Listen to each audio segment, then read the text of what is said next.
Governor Shimi also explained that domestic economic activity slowed during the first 10 months of this year, while the inflation rate remained low and the growth rate in private sector credit extension was broadly flat. On account of slow activity in the mining sector, particularly diamond. Agriculture, I don't have to say that, you know that already, you can see and feel and touch it.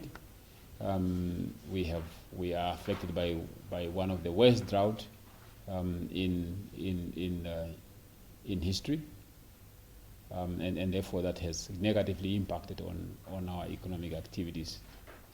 Sectors such as construction, retail still continue to be weak. For 2019 as a whole, we expect growth to be, as we have already said that in our July outlook, that growth is going to be negative. That's our projection in the region of 1.7 decline. So in other words, still we expect a contraction in output in 2019. Going forward, we expect an uptick, hopefully supported by a benign global environment.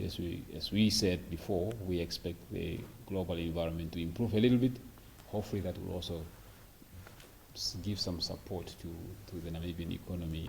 Shimi further said the inflation rate declined further to an average of 4% during the first 10 months.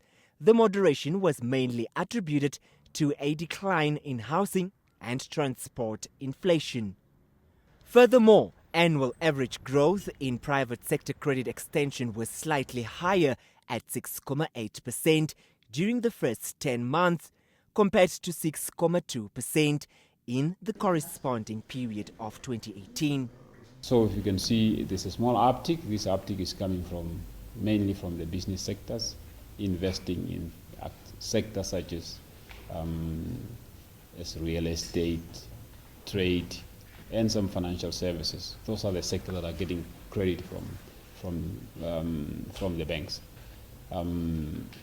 But when you look at individuals, in fact, there's a small decline in growth in credit going to individuals. So the picture has not changed that much. It's really, growth remains quite flat when it comes to domestic credit, private sector domestic credit. Regarding the stock of international reserves, Shimi said this remained almost unchanged at 32.5 billion compared to 32.3 billion reported in the previous Monitoring Policy Committee report. Franklin Muningirwa, NBC News, Windhoek.